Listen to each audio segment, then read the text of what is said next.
welcome to Turn the Page, the official podcast of the Syosset Public Library.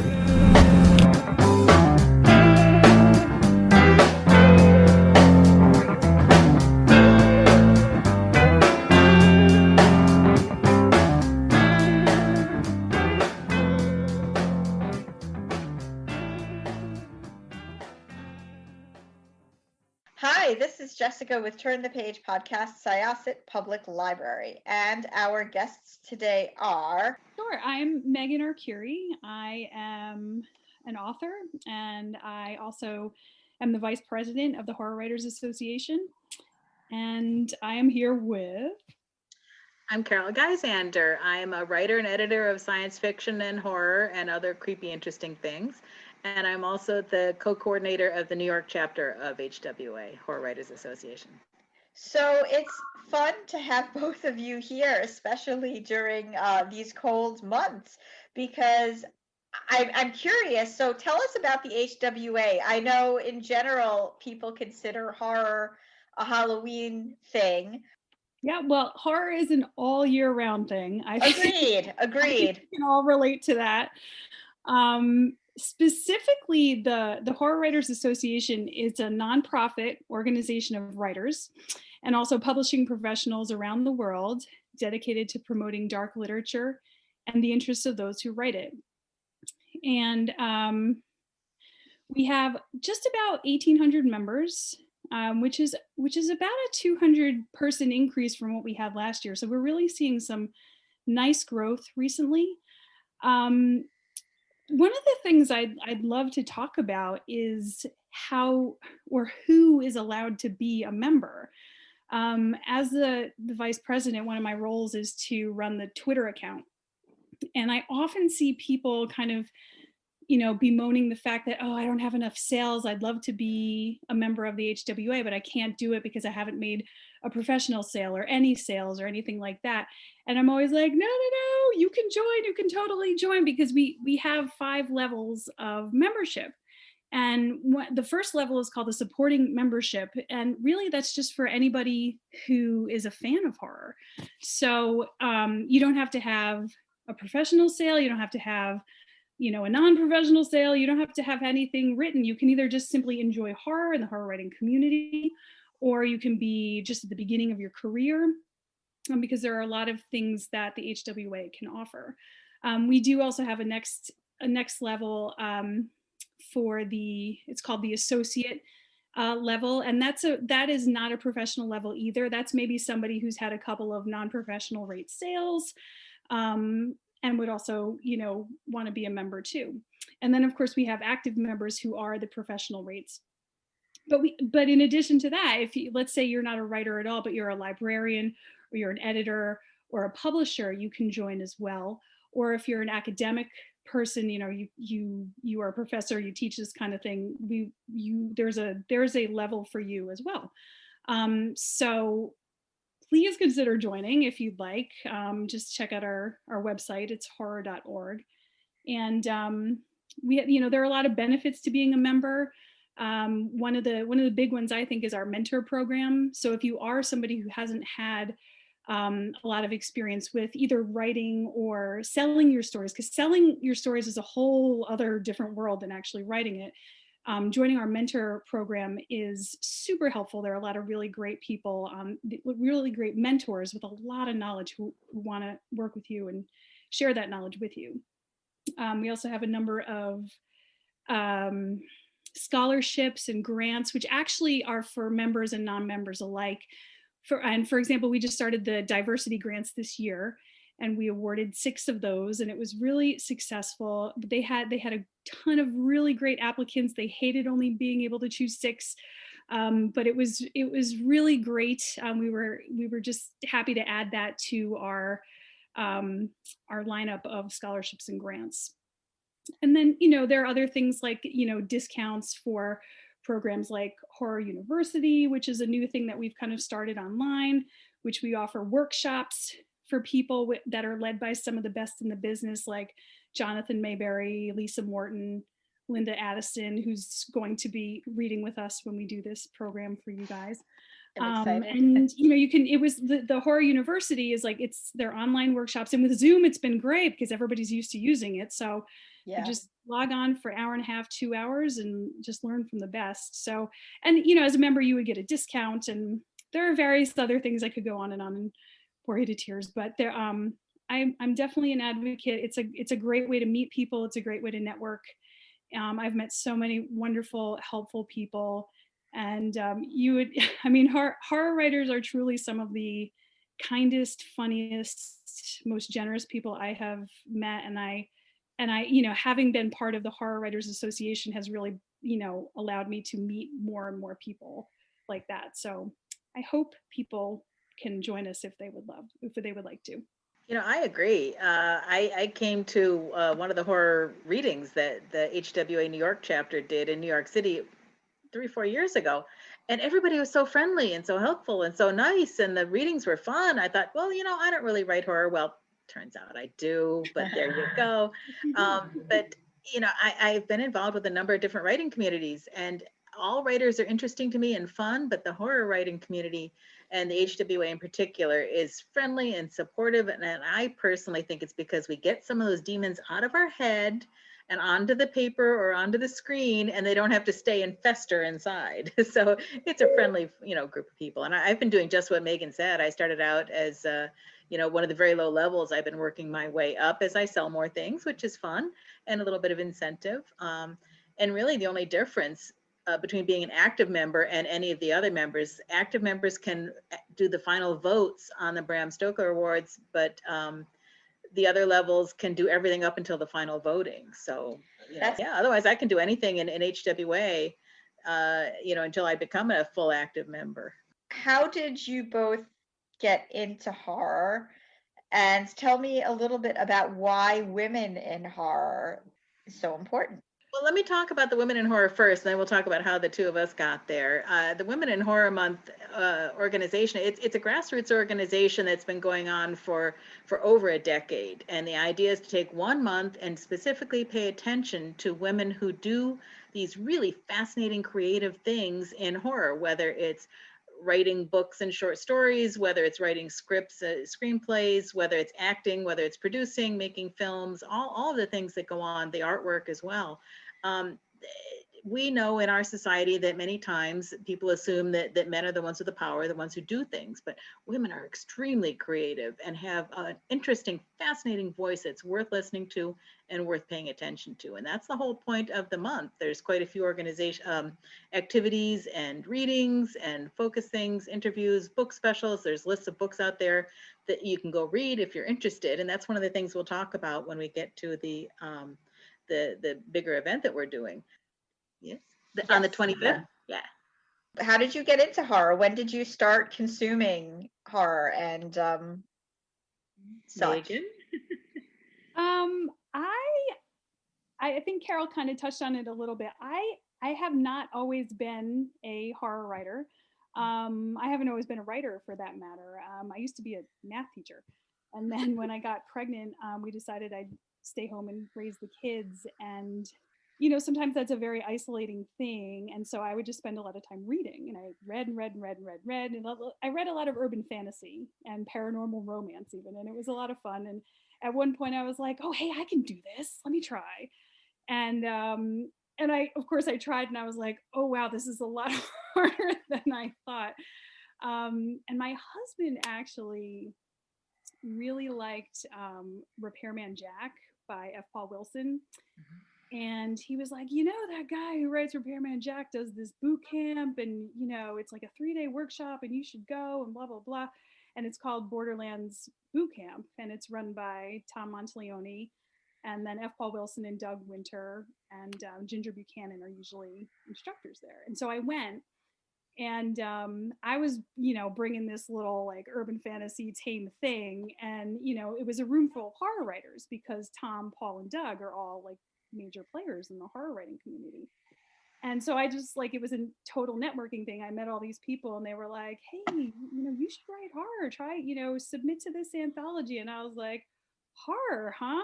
And I sat down and I tried a story, and I was like, this is fun. It was so much fun to write like that, and to create a world like that, and to create emotions like that, because I don't always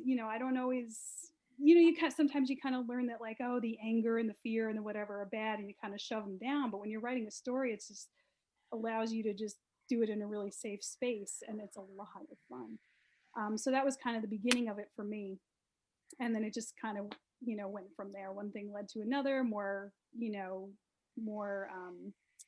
events, more conventions, more people to meet, more places to sub to, and now here I am, the vice president of the Horror Writers Association. So it's been if you had asked me 20 years ago, is this where you think you'd be, I would have laughed. I would have but it's been awesome. Like, I wouldn't change a thing. So on February 25th, about a week after this episode airs, we are doing an event with in partnership with you. So can you tell our listeners a little bit about what to expect?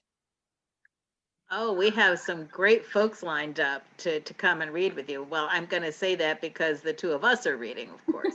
Yes, of course. Shy and modest, but we also have April Gray, who's another member of our HWA group from New York. And we have Linda Addison, who is one of the Lifetime Achievement Award winners from HWA. And she is a poet and a writer and a dynamite gal. She's been doing this for a long time, and she is just awesome. Just listening to the sound of her voice reading is so thrilling to me and exciting. And she's really fun as well. So we're going to have some readings, a little conversation. We have some recommendations of books by women that we really all recommend, because that's the whole point of Women in Horror Month, is to raise the awareness of different women and their contributions to the horror community.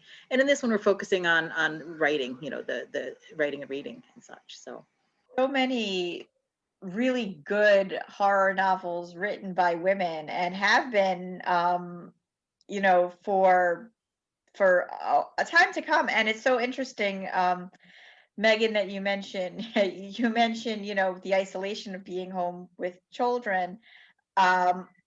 In a way, I mean, that, not to say that it is for everybody, but in a way, that's like a time that's, I think, right with uncertainty, and a good time to write horror. mm-hmm.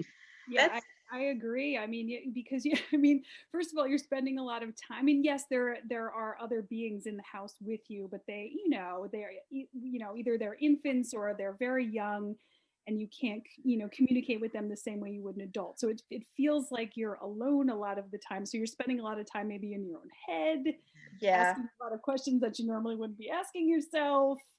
And then also, I mean, pregnancy is rife with all kinds of opportunities for horror, and when you become a parent, I mean, your set of worries just increases exponentially. So there's that, of course, of horror too. And I don't think that's just for women. I mean, men feel that too. So it's I mean, it's a lot. It is a lot. And so I think that it's probably not a mistake that that's when I started really. I was about to say that was probably some sort of serendipitous moment that it found you at that time. Really. Yeah. And, I had much the same experience. I was home with my kids because I used to work as a consultant for IBM, and I worked 10 to 12 hours a day in a 2 or 3 hour commute. And you really can't do that. Both parents can't do that if you have kids. It's just not fair for the kids, in my opinion. Anyway, so I was home with the kids, and I was doing every single volunteer thing you could do. And I started writing about 6-7 years ago. And that was a great way to get my head engaged with the world and such like that. And I wrote a little short story based on a prompt. And the prompt just said, you have to include the word that has to cool first.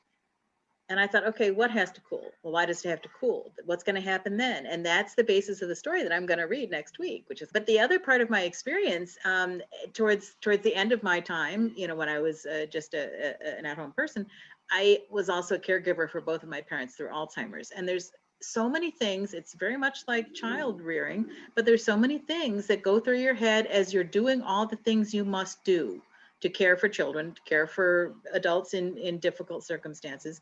And so many things come to light that you think about. And I have found horror to be a fascinating way to relieve some of that. One of the most recent stories I wrote talks about a caregiver for someone who's in a difficult situation, and can the person keep doing that or not? And so, horror is a fascinating way to look at different life circumstances through a certain lens and then decide if you like the result that comes out or not. Mhm. And it frees a lot of the inner angst and such like that. So I think it's a fascinating field, it really is. Would you like to share some of your favorite horror novels and horror writers, women or otherwise? Sure. I mean, we've been kind of gathering our book covers for the event, but I'm gonna, I'll use that as my jumping off point. I think Alma Katsu is one of the she's a current writer, and she has written The Hunger and The Deep. The Deep, I think, came out in 2020, and it's historical fiction, historical horror. The Hunger is about the Donner Party, and The Deep is about the Titanic. And it just has this really wonderful way of weaving, like, she did all this research and it's all very accurate, but she just adds this supernatural element to it that gives, just enough creep to it where you're like, ooh, because adding that to like the Donner Party, I mean, the Donner Party is like crazy enough as it is, but she adds this other element to it where you're like, wow, maybe that's what really happened, even though probably not. But so she's kind of on the top of my list right now. Marianne Halbert is another one who she recently had a collection called Cold Comforts, and it's a fiction collection, and it's quiet horror. And that's how she describes it too. And it's so subtle, but it's just, she gets you at the end. Like every single time you're like, oh man, how did you, like, why did she go there? And how did she know to do that? And it's really, you don't see it coming, but it's so beautifully done and so subtle that it's just, she's amazing. And if I may go back to the late 1800s, I would Please put do. it in for Charlotte Riddell. Ooh. She was an Irish writer. She wrote a lot of novels that were kind of social commentary about Victorian England and economics and social structure and that, but she did a whole bunch of ghost stories as well, and they're fantastic. They're like, she's really good at dialogue, and she uses white space well. Like, I find a lot of writers at that time, the paragraphs are unending, sentences are like a page long, and they just go kind of drone on and on, but she just kind of like jumps right into the action with the dialogue. And again, very old school, but I would recommend her as well. Well, one of the books I've really enjoyed recently is by Caitlin Starling. It's called The Luminous Dead, and it's a really cool thing. It's a person and another person who's on a speaker. It takes place almost all underground, and it's just fascinating what she's able to do with just those two characters going through the whole thing. It was riveting. It had me on the edge of my seat, and of course going into a cave is scary for a lot of people anyway. But Yes. that's one that I really loved. And one of my other favorite writers is Lee Murray from New Zealand. I first read her Into the Mist, Into the Ashes. She had a series of really very cool ones that took place, all of them in New Zealand. And she's got a most recent series as well. The third book just came out, Blood of the Sun, that she's written with Dan Raybarts, which is very, very cool and exciting. And she does a great job of using the location where she is writing as part of the story. And I find that really fascinating, really cool. So that's pretty neat.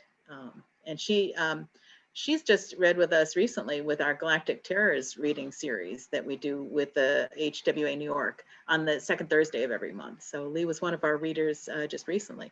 So tell us that, or where people who are interested in those readings can find them, because as you mentioned before, Zoom has sort of opened things up. We'd love to go back to in-person events but Yes. there's more reach now. So where could people see those? Yes, well, that's exactly how it started. We used to do readings every other month, pretty much in New York City, from our HWA New York chapter. And when, of course, we couldn't do that, we went online. And so we have a StreamYard production that we do. Jim Chambers and I co-host it.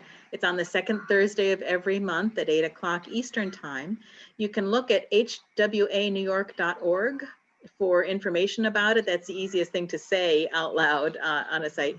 But we also have our Galactic Terrors YouTube channel, and all of our things are recorded and they're broadcast to YouTube and to Facebook Live, and we have them archived on the Galactic Terrors YouTube channel. So Meghan is actually reading for us this coming, well, actually, by the time this airs, she will have read for us this month as part of our Women in Horror group, but the recording will be available on the YouTube channel. So yeah, it's very fun because not only do we just do the readings, but we also chat for a few minutes with each author afterwards, which I think makes it kind of special. You know, it's kind of fun. Yeah, it's fun. Yeah, I've been able to catch quite a few of those, and they're really, it's really entertaining. It's also kind of just nice to see people that I usually see a couple times a year. It's just great to see people's faces and hear their voices too. So it's a nice way to connect in the way that we can right now. Yeah. So before we go, do you think that this time period is going to play into horror in the future? That's an interesting question. You know, I think a lot of the features of this time are things that have been common in horror in the past. You know, isolation, aloneness, fear, worry, and zombie apocalypse is something that comes to mind. That was a huge trend for, I think, like 10 years ago. Yeah. When The Walking Dead got really, really big, everybody was talking about zombie apocalypse stories. Yeah. And what I hear right now between publishers and agents and editors and such who do traditional publishing is they maybe don't want to be hearing those stories right now. They have enough of that in their mind. But going forward, I don't think we can ignore the fact that this has happened to the world. I think this is something that's going to play at least some part in fiction and other writings. What do you think, Meghan? Oh, I agree. I mean, you know, I don't know if like publishers will get sick of it, like you said, you know, and say no thanks. But I don't know how this couldn't, like, this has affected literally everybody on the planet. So I don't know how we could get away without commenting on it in one way or another. And I feel like there are, you know, you may not talk about it as a pandemic, but there are so many things that have come from this, like you said, the isolation. But I mean, the spread of the disease is really huge. But I think, you know, politically, you know, there are ways that you know, things have been coming out that are scary, and you could approach them differently from a pandemic. But it really is kind of, you know, one of the reasons where things are the way they are, I think. I don't know. I think I'm curious. I'm really curious to see how it plays out, because I'm sure it will. I'm sure it's going to play out somehow. And for myself right now, I'm sort of avoiding the topic entirely because I've been writing stuff, more historical stuff.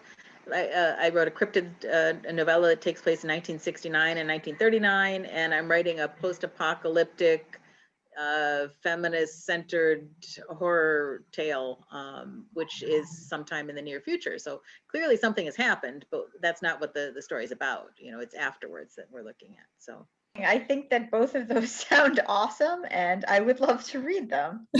Oh, thank you. All right. So once again, I want to thank both of you. We are so excited for the upcoming event on February 25th. So listeners, if you enjoyed hearing this, if you like horror, if any of this appeals to you or anybody you know, please check out the Galactic Terrors YouTube page and join us at Syosset Public Library on February 25th at 7:30 Eastern Time. There will be information attached to this podcast interview about when that's going to be going up with a Zoom link, so you can participate in a live Q&A. And it'll also be co-streamed on our Facebook Live if you miss it. So, but you don't want to miss it. You want to come and you want to talk to Meghan and Carol and April and Linda. So be there. It's going to be fun. Thank you so much. All Thank right. you so much. So we are going to close this chapter of Turn the Page. It's time to close this chapter of Turn the Page. Join us for the next episode.